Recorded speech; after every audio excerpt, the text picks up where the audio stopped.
बच्चों, आज हम कक्षा चौथी से हिंदी पाठ 18 पिंजरे का जीवन पढ़ेंगे।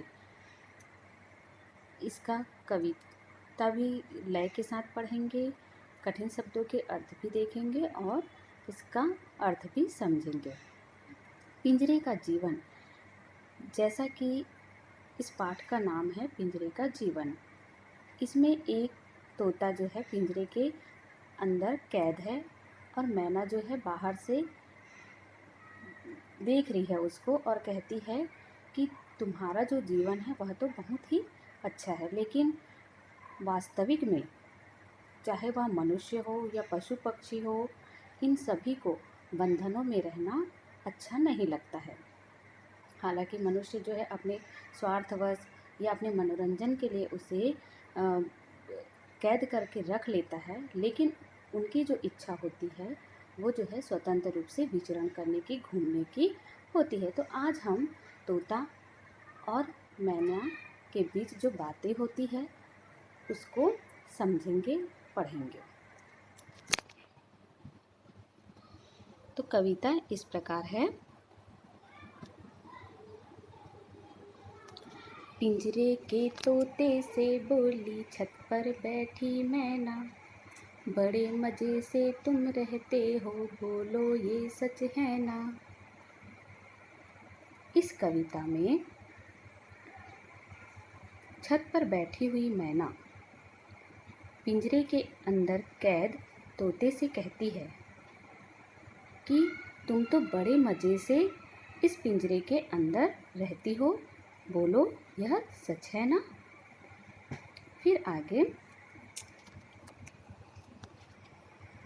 फिर मैना कहती है, बैठे बैठे मिल जाते हैं भांति भांति के व्यंजन, काश मुझे भी मिल पाता जो इस पिंजरे का जीवन।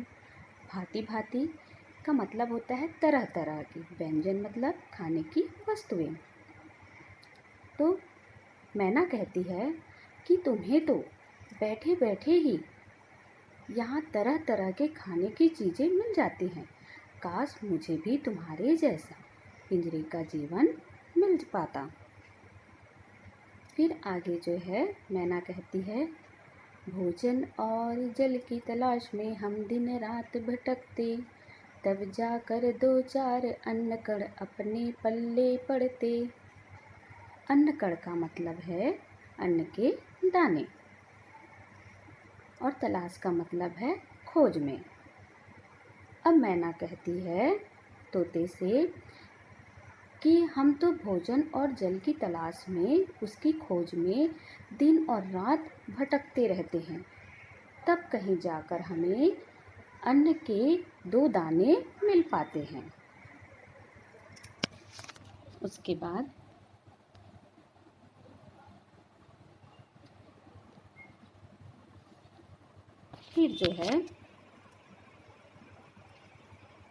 फिर मैना कहती है, उस पर हरदम चिड़ी मार का डर रहता है मन में, हिंसक जीव जंतुओं का भीषण खतरा है वन में। उसके बाद मैना कहती है, यहाँ पर जो कठिन शब्द है उसे देखते हैं। चिड़ी मार जो पक्षियों का शिकार करता है, हिंसक मतलब मारने वाला, भीषण मतलब बहुत ज़्यादा खतरा या भयानक खतरा, वन मतलब जंगल। अब मैना कहती है कि उसमें भी हम तो दिन और रात भोजन की तलाश में भटकते रहते हैं, तो उसमें हमें डर बना रहता है कि कहीं कोई चिड़ी मार जो पक्षियों को मारने वाला शिकारी है, कहीं वो हमें पकड़ ना ले, मार ना ले। यह डर हमेशा मन में बना रहता है। और जो हिंसक जीव जंतु है उनसे भी हमें बहुत ही खतरा जंगलों में बना रहता है। अब जो है तोता बोलता है। तोता बोला, अगर सोचती हो सुख है पिंजरे में, मुझे निकालो अंदर आओ, मैं जाता हूँ वन में। अब तोता कहता है कि अगर तुम्हें ऐसा लगता है कि पिंजरे का जीवन बहुत ही सुखमय है। तो तुम इस पिंजरे के अंदर आ जाओ, मुझे बाहर निकाल दो और मैं जो है वन में घूमने चला जाता हूँ। फिर तोता कहता है, तुम ले लो पिंजरे का सुख, मैं लूँ जंगल की पीड़ा, बड़े मज़े में रहना, इसमें करना निस दिन क्रीड़ा। इसमें कठिन शब्द है पीड़ा। पीड़ा का मतलब होता है दर्द, निसी का मतलब होता है रात और क्रीड़ा मतलब खेलना। फिर तोता कहता है कि तुम जो है इस पिंजरे में आकर इस पिंजरे का सुख ले लेना और मैं जो है जंगल की पीड़ा को ले लूँगा, और तुम जो है इस पिंजरे के अंदर मज़े करना, दिन और रात वहाँ खेलते रहना।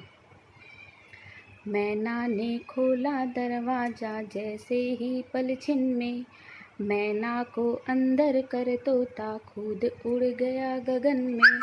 यहाँ पर कठिन शब्द है पलछिन, मतलब थोड़े ही समय में, क्षण भर में ही।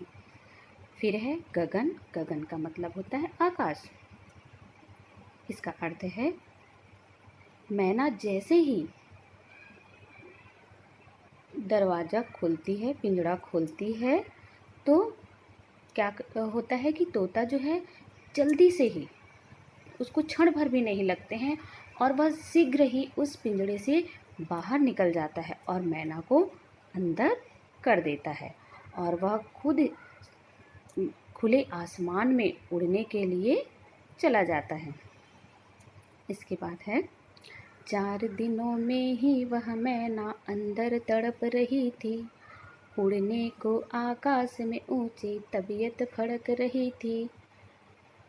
यहाँ पर तड़प रही थी, वो छटपटा रही थी और उसे बिल्कुल भी अच्छा नहीं लग रहा था। इसका अर्थ है कि 4 दिन में ही वह मैना बहुत ही तड़पने लग गई थी, अंदर से वह तड़प रही थी क्योंकि उसे खुले आसमान में उड़ने नहीं मिल रहा था।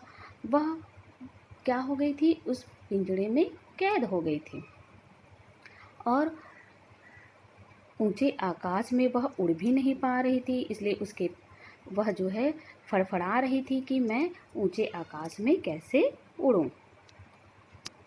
उसके बाद है, भांति भांति के भाते थे उसको ना कोई व्यंजन, ना आराम सुहाता उसको ना पिंजरे का जीवन। भांति भांति तरह तरह के, और उसे जो है कुछ भी अच्छा नहीं लग रहा था। इसका अर्थ है कि उसे, मैना को भांति भांति के तरह तरह के व्यंजन उसके पास रख दिए खाने के लिए, लेकिन उसको कोई भी चीज़ अच्छी नहीं लग रही थी। उसे आराम करना भी अच्छा नहीं लग रहा था।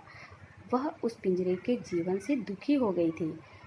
दुखी इसलिए हो गई थी क्योंकि उसे स्वतंत्र रूप से घूमने नहीं मिल रहा था और वह कैद होकर रह गई थी। बच्चों, ये जो कविता है आप लोगों को अच्छी लगी होगी और अब आसानी से इसके प्रश्न उत्तर भी हल हो जाएंगे। Okay, thank you.